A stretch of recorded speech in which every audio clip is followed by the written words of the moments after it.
Bonjour à tous, merci de vous joindre à nous pour ce webinaire à l'attention des partenaires du service du CEP. Ce webinaire est organisé dans le cadre des semaines de l'évolution professionnelle qui se déroulent depuis le 4 octobre et jusqu'au 15 octobre et qui sont animés donc par des opérateurs CEP des actifs occupés. Il a pour thème aujourd'hui la collaboration dans les territoires entre organismes de formation, opérateurs de compétences et les opérateurs de CEP. Alors, quelques règles et consignes pour démarrer. Donc, en fait, vous avez la possibilité de nous poser des questions sur le côté droit de votre ordinateur auxquelles on répondra en fin de présentation. Donc, comme je le disais, les semaines de l'évolution professionnelle se déroulent du 4 au 15 octobre, donc avec l'ensemble des partenaires pour les actifs occupés, des opérateurs pour les actifs occupés, que sont l'APEC, le réseau EVA, le groupement Évolution, BGE pour la Guyane et Antea pour la Corse. C'est un événement qui rassemble à peu près une centaine de thématiques avec des webinaires sur différents thèmes qui sont sur l'évolution professionnelle. Donc, nous serons plusieurs à animer cette intervention. Il y aura avec moi Laurence Dussud de l'Opco Santé. Bonjour. Nathalie Delobel de l'AFPA. On n'entend pas. Et puis, donc, moi, Valérie Garot, qui suis chef de projet pour Antea Corse en tant qu'opérateur CEP. Alors, déjà, un petit rappel sur qu'est-ce que le conseil en évolution professionnelle. Donc, le conseil en évolution professionnelle, c'est un processus d'appui à tous les salariés indépendants pour faire le point sur leur situation professionnelle et, si besoin est, de mettre en œuvre une stratégie visant l'évolution professionnelle. Donc, il repose sur 5 principes. La gratuité. Il est strictement confidentiel, donc les échanges ne sont pas divulgués à quiconque. Il repose également sur le principe de neutralité et d'impartialité, donc il n'y a pas de parti pris des conseillers, et sur la co-construction des parcours. Et il est accessible à tous en fonction donc de son statut. Donc effectivement, il y a plusieurs opérateurs en fonction du statut des bénéficiaires. Donc, pour tout ce qui est salariés du secteur privé et travailleurs indépendants, il y a donc les différents groupements qui ont été retenus par France Compétences, qui sont le groupement Évolution, le réseau EVA, BGE, Antea Corse pour la Corse, Axis pour la Martinique, Retravailler pour la Réunion. Pour les cadres, c'est l'APEC. Pour les demandeurs d'emploi, c'est Pôle emploi. Pour les personnes de moins de 26 ans, ce sont les missions locales. Et pour les personnes en situation de handicap, c'est Cap emploi. Quel est l'objectif du service? Donc, élaborer et formaliser, mettre en œuvre une stratégie qui vise, selon la situation, soit une évolution professionnelle, soit un développement des compétences, soit une reconversion ou une transition professionnelle, soit la reprise ou la création d'activités, soit une certification professionnelle, soit une mobilité interne ou externe. Donc, comment se déroule le CEP? Donc, il y a 2 niveaux. Un premier niveau qui est un conseil individualisé et adapté qui permet de définir, enfin d'exprimer, le bénéficiaire exprime sa demande et on analyse son besoin. On lui donne un premier accès à certaines informations sur les métiers, l'offre de formation, l'environnement professionnel, les dispositifs de financement et on identifie avec lui les différentes démarches qu'il va devoir mener, si il envisage de donner une suite, bien entendu. Et un deuxième niveau qui est un accompagnement personnalisé qui permet là également de travailler sur l'élaboration et l'analyse de la faisabilité de son projet et qui donne lieu donc à la construction d'un plan d'action. Le rôle du CEP, donc le CEP va intervenir sur 3 types de registres.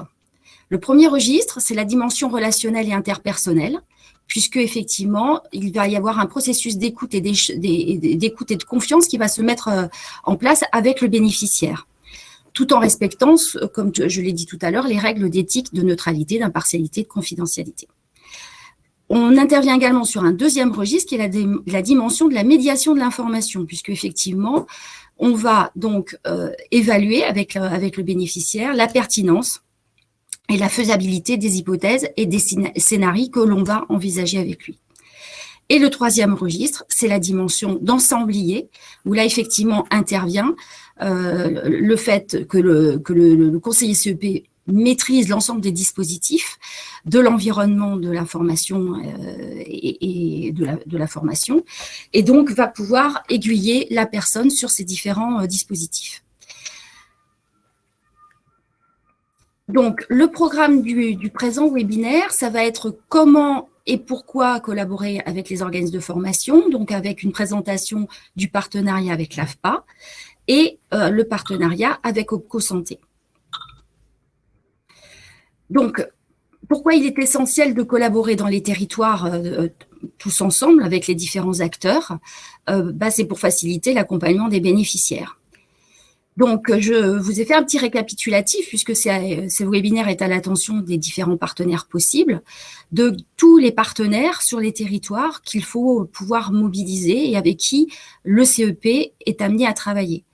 Donc, il y a bien sûr les organismes de formation, il y a les opérateurs de compétences, les OPCO, il y a également tous les partenaires de bilan de compétences ou de reprise création d'entreprise qui vont donc appuyer le bénéficiaire dans certaines démarches pour définir leur projet.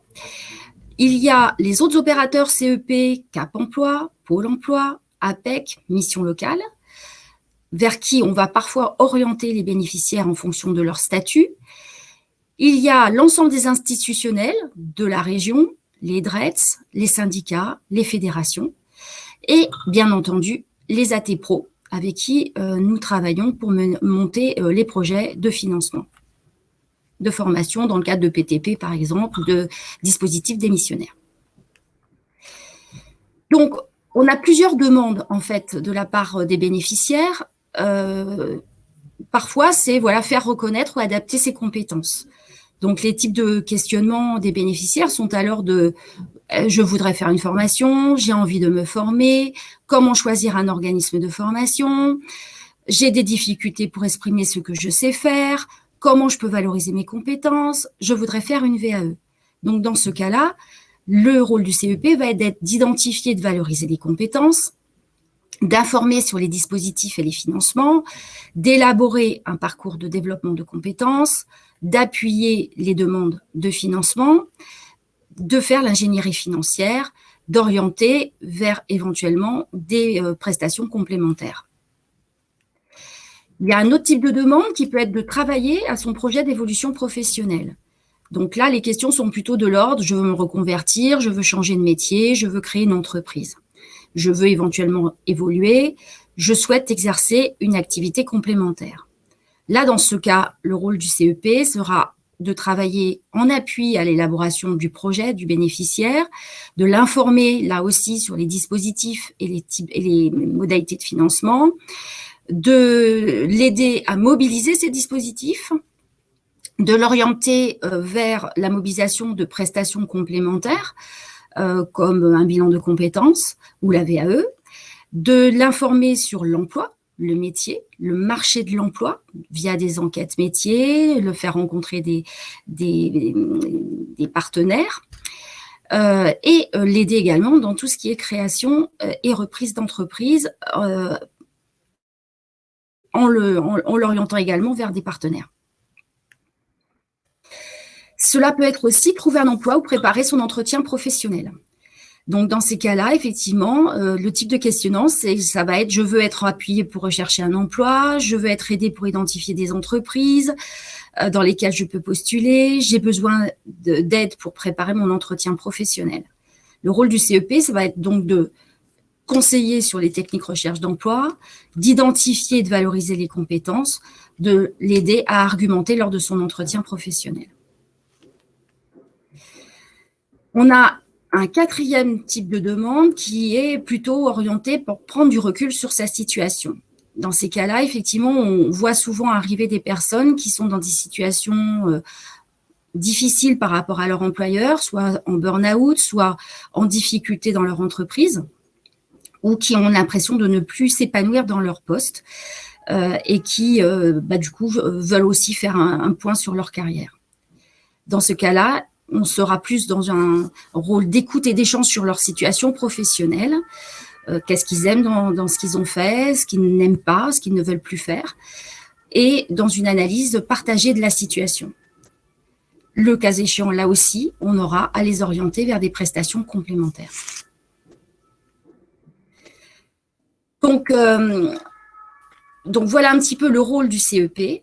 Maintenant, je laisse la parole à Nathalie Delobel de l'AFPA qui va expliquer un petit peu en quoi le partenariat que le CEP peut avoir avec les organismes de formation est primordial pour les bénéficiaires.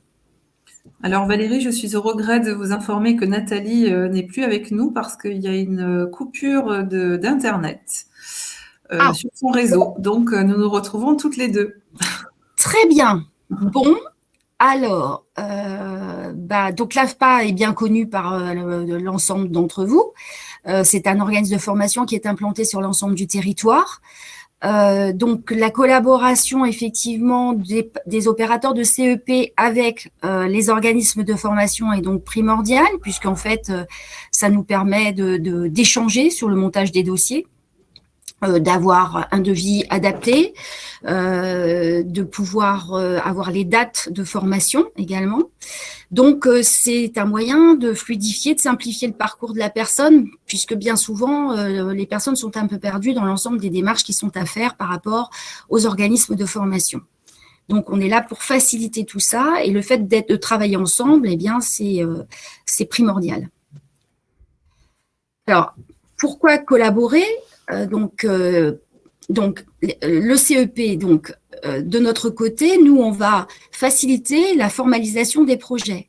On va, avec le bénéficiaire, travailler sur ses compétences, déterminer ses attentes et ses besoins, et on va faciliter la mise en œuvre du projet, puisqu'on va donc l'aider à identifier les financements de formation qu'il va pouvoir mobiliser.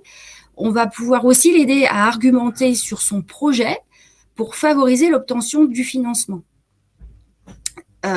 Et puis monter son dossier de financement. Ça, c'est assez important parce qu'en fait, souvent, les organismes de formation, effectivement, donnent un devis, un programme de formation et n'aident pas les personnes à valoriser un petit peu leur parcours par rapport à cette formation qu'ils vont faire. Et du coup, ça manque bien souvent par rapport à des dossiers d'AT-Pro, par exemple. L'apport donc de l'organisme de formation, ça va de faciliter la formalisation du projet également, puisque il va bien sûr évaluer la personne et adapter et personnaliser le parcours de formation en fonction des besoins du bénéficiaire. Il va également lui donner donc les informations utiles par rapport au choix de formation, l'orienter vers les différentes formations qui sont envisageables pour lui. Et également l'aider dans la formalité pour solliciter les différents financements. Pour faciliter la mise en œuvre du projet, effectivement, bien là, il y a favoriser l'obtention de la certification ou du diplôme qui est visé par le bénéficiaire. Donc, la finalité de cette collaboration, ça va être de co-construire avec la personne un parcours, mais de façon tripartite finalement. Prendre en compte donc les compétences acquises, les attentes, les besoins, les modalités pédagogiques qui lui conviennent le mieux, distanciel, présentiel, la durée. Favoriser la réussite des parcours des personnes et sécuriser le parcours de formation. Alors, comment ces collaborations se font donc entre les organismes de formation et les opérateurs CEP ? Eh bien, ça va consister à effectivement faire, lors de journées portes ouvertes des organismes de formation, d'inviter les opérateurs CEP pour qu'ils puissent effectivement expliquer aux personnes intéressées par des parcours de formation en quoi d'être accompagné par un CEP peut être complémentaire. C'est d'échanger des flyers, des affiches entre nous, pour que les personnes qui vont dans les organismes de formation puissent connaître le service qui est mis à leur disposition de façon gratuite, je le rappelle. C'est également organiser des webinaires ensemble sur des thématiques liées à l'évolution professionnelle et à la formation. C'est également orienter les bénéficiaires à l'issue de la formation pour qu'ils soient aidés dans leur recherche d'emploi, puisqu'en fait, effectivement, le CEP ne s'arrête pas qu'à monter les projets, mais peut aussi accompagner les personnes, une fois qu'elles ont obtenu leur certification ou leur diplôme, dans leur recherche d'emploi. Alors, et de l'autre côté, entre les opérateurs CEP et les organismes de formation, c'est cet échange dont je parlais tout à l'heure qui permet donc de pouvoir monter des parcours le plus adaptés possible aux besoins du bénéficiaire et également un parcours qui va pouvoir rentrer dans l'enveloppe budgétaire que l'on peut posséder soit avec le CPS, soit avec le PTP, par exemple. Donc l'entretien tripartite est nécessaire, c'est lors du montage du dossier. Alors là, on vous a mis un exemple de parcours de collaboration. Donc en fait, je vais tout mettre d'un coup. Voilà, donc le cas de Christophe, 45 ans, directeur d'un centre de loisirs, qui souhaite donc envisager son avenir autrement et qui envisage donc de se reconvertir en tant que comptable gestionnaire de paye. Donc, le travail va constituer à l'aider à bien définir quels vont être les débouchés dans ce secteur, les métiers qu'il va pouvoir intégrer, rechercher effectivement les financements possibles, qu'est-ce qui va être à sa charge, quelles sont les conditions d'accès pour obtenir un diplôme dans la comptabilité et la gestion de paye. Est-ce qu'il peut le faire pendant son temps de travail ou doit-il le faire hors temps de travail? Comment va-t-il en parler à son employeur s'il envisage notamment un PTP? Quel est le dispositif le plus adapté à son projet? Voilà. Est-ce qu'il va le faire hors temps de travail avec son CPF? Est-ce qu'il veut le faire dans le cadre d'un PTP? Voilà. Donc, en fait, toutes ces questions-là, on va les envisager et y répondre avec la personne.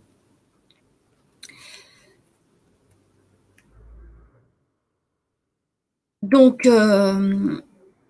je laisse la parole maintenant au co-santé, qui va donc expliquer en quoi les partenariats mis en place avec les opérateurs CEP sur plusieurs régions sont intéressantes. Voilà, Laurence, je te laisse la parole.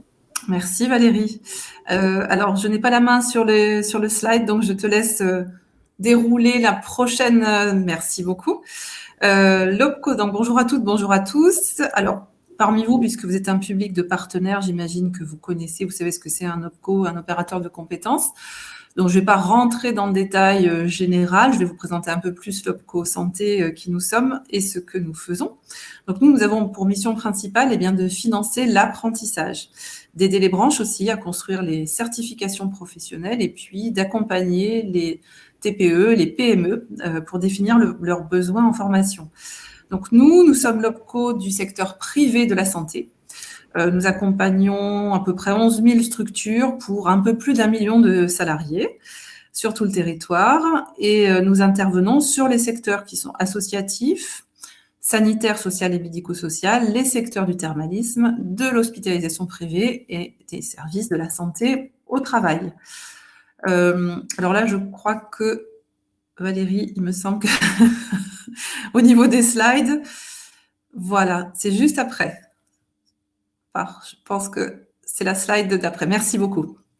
Donc, Pour être un peu plus précise dans nos missions, nous offrons à nos structures adhérentes un service de proximité pour les accompagner en fait dans l'analyse et puis la définition de leurs besoins formation et puis tout ce qui a trait à la gestion des emplois et des parcours professionnels. On propose également à ces structures des solutions pour améliorer l'information et surtout l'accès à la formation de leurs salariés. Ça, c'est très important. On est également dans l'innovation puisqu'on propose des solutions emploi-formation qui sont inédites aux employeurs qui sont adhérents chez nous. On a également pour mission de faciliter le recours à l'alternance comme une voie d'accès en fait au métier de la santé. Et puis on appuie de manière vraiment renforcée les très petites entreprises et les moyennes entreprises pour qu'elles s'emparent et qu'elles développent la formation de leurs salariés. Donc sur la slide suivante, vous avez notre site internet qui vous donne vraiment toutes nos actualités, les informations sur notre secteur, sur les métiers, sur les formations, etc., etc. Alors, venons-en maintenant au cœur du sujet, puisque le partenariat avec les opérateurs du CEP, en effet, est très intéressant. Valérie, je te le confirme. Pour rappel, historiquement, nous avons été nous-mêmes prestataires du CEP.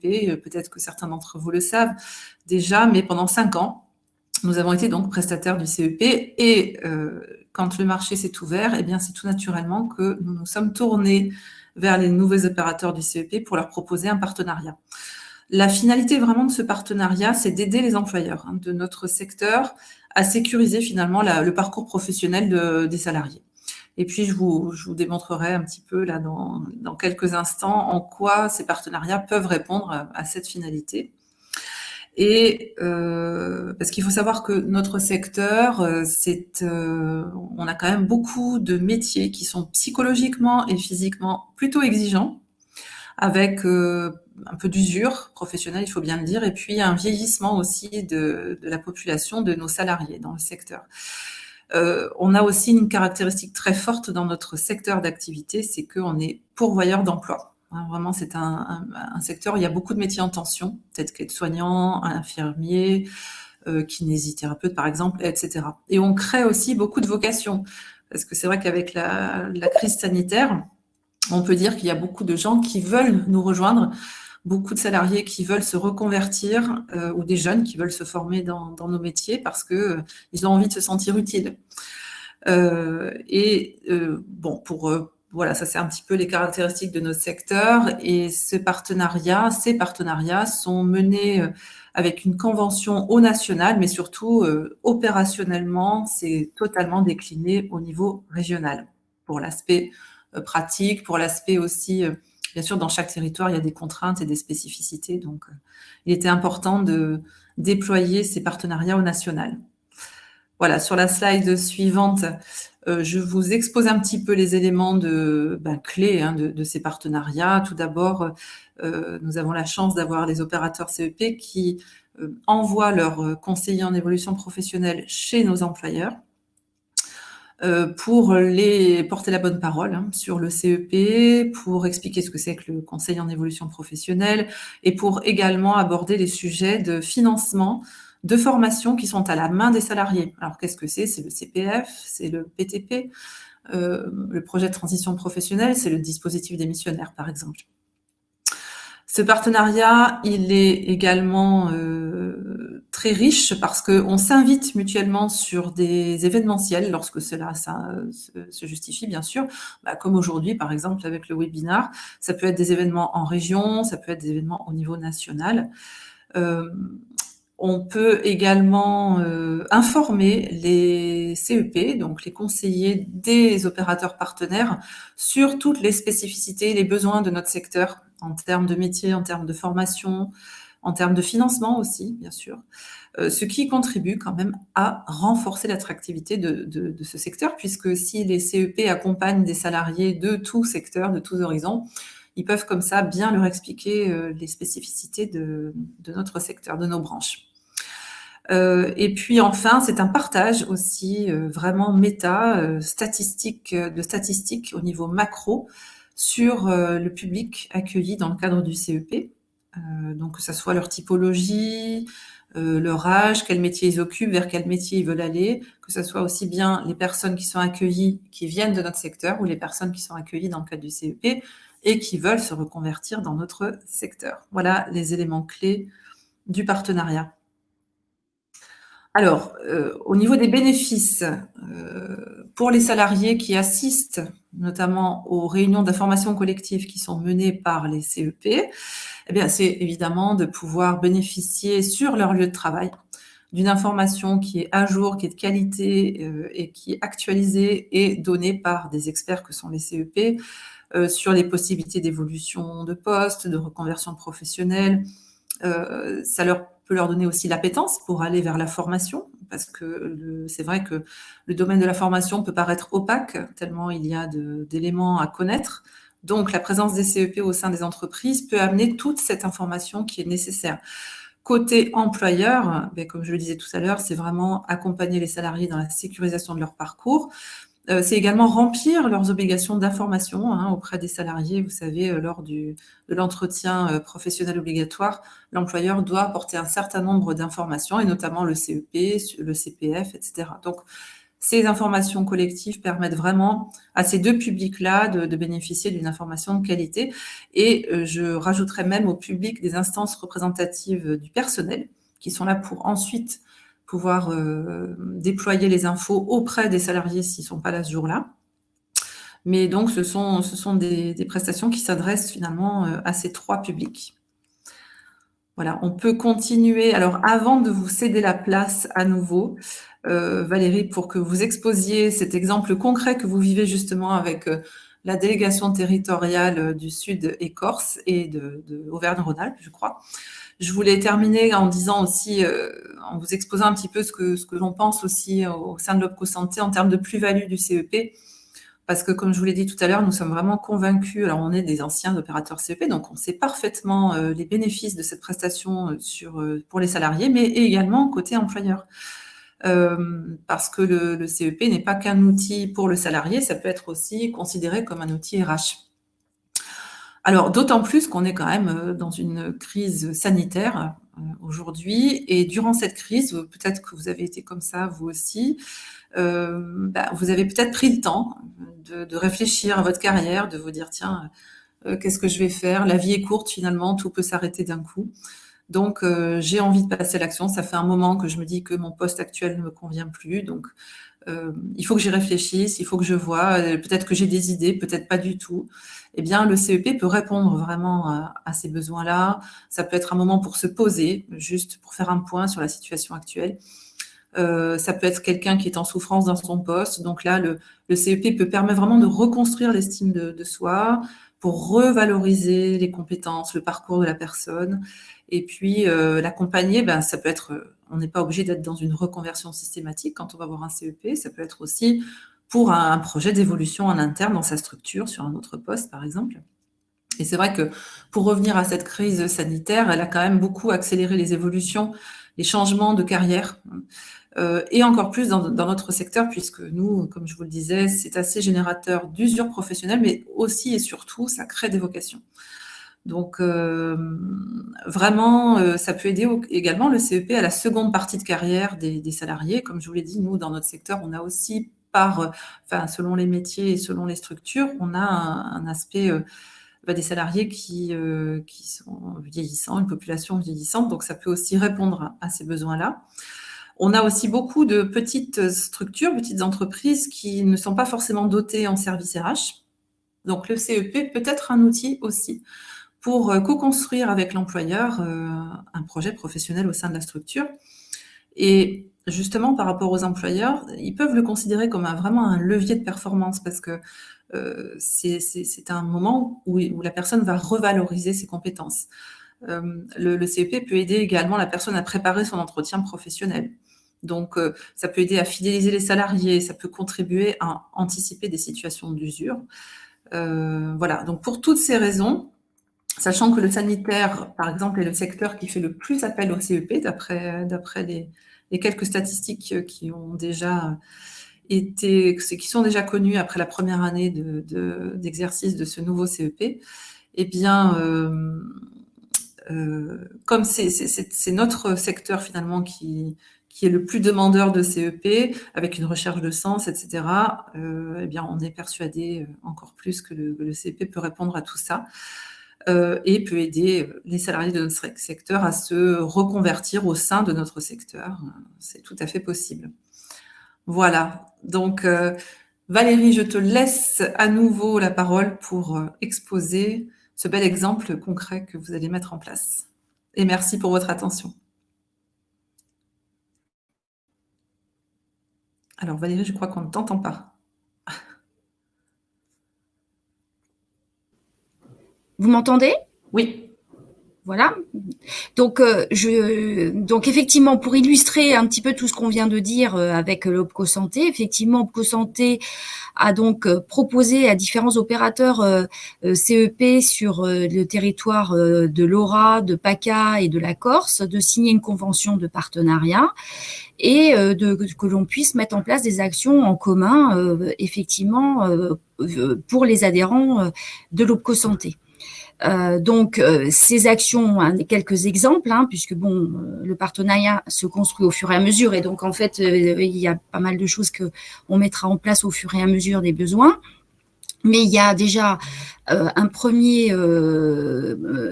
premières actions avec la mise en place de web réunions, effectivement, à la destination des employeurs et des salariés avec les AT Pro. Pour informer sur les offres de services et les dispositifs de financement qui vont donc avoir lieu très prochainement. Il y a également, comme en parlait Laurence, la possibilité effectivement d'organiser des réunions collectives sur le CEP au sein des structures adhérentes. Sur demande, pour effectivement rencontrer les salariés et expliciter en quoi consiste l'accompagnement du CEP et informer sur les possibilités effectivement d'évolution que la formation peut leur permettre. Également, l'Opco Santé, effectivement, comme on disait, favorise quand même la mise en place de parcours de formation pour aller vers les métiers de ses adhérents. Et donc, effectivement, on peut aussi échanger sur le montage de ces dossiers. Alors, donc, un site est dédié aux opérateurs CEP, c'est moncep.org, où vous pouvez trouver tous les opérateurs CEP donc sur l'ensemble du territoire. Donc, faut que vous sachiez que les bénéficiaires peuvent donc le consulter et prendre directement rendez-vous en ligne sur la plupart des sites de ces opérateurs. Donc, moncep.org renvoie sur les opérateurs régionaux. Et donc, ça permet effectivement d'avoir de l'information sur le CEP, les lieux, les localisations des bureaux des opérateurs, et donc les services proposés, les heures d'ouverture, les modalités d'entretien, donc en présentiel ou en distanciel. On vous a également mis le contact des différents CEP régionaux pour les actifs occupés, avec donc les principaux directeurs projets que vous pouvez contacter pour mettre en place donc des partenariats avec eux sur les territoires sur lesquels vous êtes implantés. Sachant que donc on va vous transmettre ce power à la fin de ce webinaire. Donc, je vous remercie pour votre écoute. Et puis, donc, on va peut-être prendre les questions. Si j'arrive à y accéder, puisque nous avons quelques problèmes techniques depuis tout à l'heure. Donc, on n'a pas récupéré Nathalie. C'est bien dommage.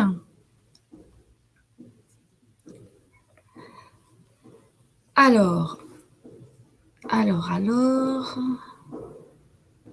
Donc, je vais prendre les questions. Est-ce que tu veux que je te les lise, Valérie? Alors, je les vois, voilà. Mais bon, peut-être qu'on va répondre de concert, si ça te convient. Ouais. Donc, il y a une question, c'est pouvez-vous nous confirmer qu'un salarié ne peut se rapprocher de l'OPCO Santé pour un financement de formation sans en informer sa hiérarchie? Je pense que c'est plutôt pour toi, ça. Là, c'est plutôt pour moi. Oui, l'OPCO Santé, oui, en effet, si le salarié a un projet de formation, un projet professionnel en tout cas, au sein de sa structure, c'est en effet son employeur qui va se rapprocher de son conseiller pour mettre en place le financement. Voilà, c'est une question d'Annie. J'espère que j'ai bien répondu, Annie. Parce qu'en effet, on était financeur par le passé du CIF, du CPF, mais maintenant nous ne sommes plus financeurs du CPF, le CIF n'existe plus, c'est le PTP. Donc s'il a un projet professionnel partagé avec l'employeur, c'est l'employeur qui prendra contact avec nous. Tout à fait. Alors, il y a une deuxième question.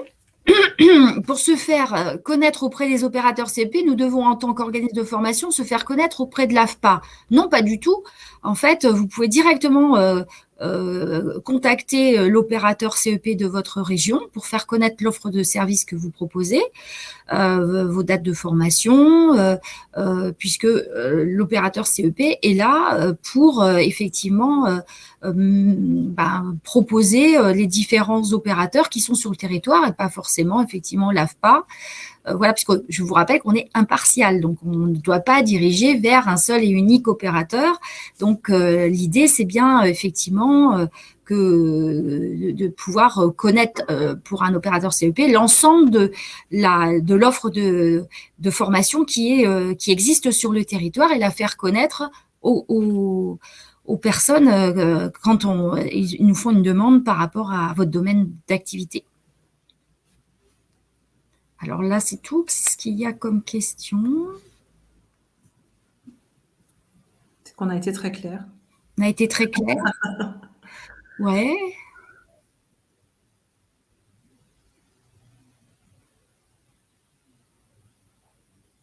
Bon, bah écoutez, apparemment, tout le monde... voilà, donc je vous incite donc tous à contacter les opérateurs CEP et donc à mettre en place des partenariats avec eux pour répondre aux demandes des bénéficiaires qui sont diverses et variées. Alors, qui se charge du site de l'OPCO Santé? Ah, alors, attendez, je regarde. Ça, c'est une question large. Oui. Qui se charge du site de l'OPCO Santé? Est-ce que vous pourriez préciser votre question? Vous voulez dire qui se charge de mettre les informations? Les informations, je suppose. Nous avons un service communication qui s'en charge, si ça répond à votre question. Ouais, c'est-à-dire qu'en fonction des évolutions...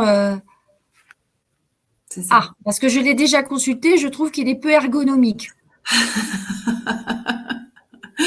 Alors, je ne rentrerai pas dans ce débat. Il est en effet très, très beau et un peu difficile pour trouver les informations, oui. Il y aura certainement un allègement courant 2022, absolument. Ouais. C'est parce qu'il y a beaucoup d'informations à donner. Il y a énormément d'informations et surtout, en effet, on peut chercher pendant un petit moment. Donc, ce que je vous invite à faire, c'est n'hésitez pas à utiliser le moteur de recherche et taper le mot-clé que vous voulez. Ce sera plus simple. Les mises à jour sont importantes, tout à fait. Est-ce que l'on revient en région? Là, je ne comprends pas votre question. Alors, il y a des pages régionales sur notre site internet, si c'est à ça que vous faites allusion. Ouais, c'est peut-être ça. Avec toute l'actualité de chaque région, oui. Peut-être le savoir. Est-ce que les administrateurs du site reviennent souvent vers vous? Là encore, je ne vois pas trop la question. Pour mettre à jour, si vous voulez, les informations, c'est plutôt nous, en tout cas les métiers, les techniques qui allons vers eux pour mettre en place, pour mettre à jour les nouvelles informations. Donc, alors là, je vois que dans le chat, il y a eu une question sur qu'est-ce que c'était les AT Pro. Donc, j'ai été effectivement peut-être un peu vite sur ça. Donc, en fait, c'est Transition Pro, c'est les ex-FONGECIF, en fait. Voilà, qui ont changé de nom. Et donc, effectivement, il y a une personne qui a répondu à ma place. Merci beaucoup. Et effectivement, il y en a un par région. Voilà. Et c'est à eux qu'on soumet, dans le cadre de commissions paritaires, des CEPIR, donc les projets de quand ils sont montés en PTP.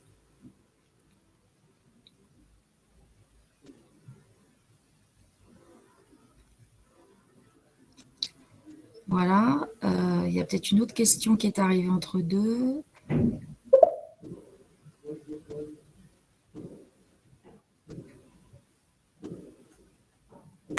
Voilà, donc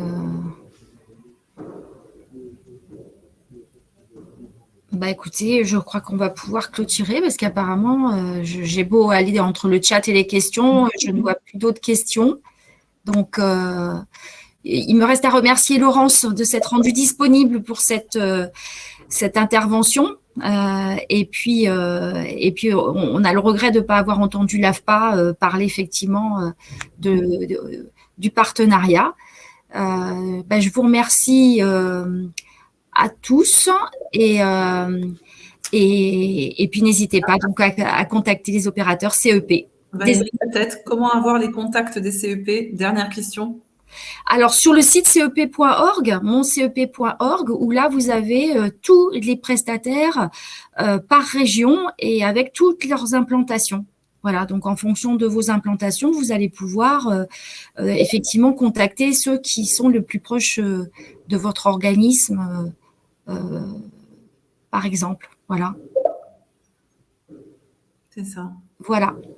Merci Valérie. Voilà. Il renvoie sur les sites dédiés des opérateurs. Voilà. Écoutez, merci beaucoup. À très bientôt. Et puis.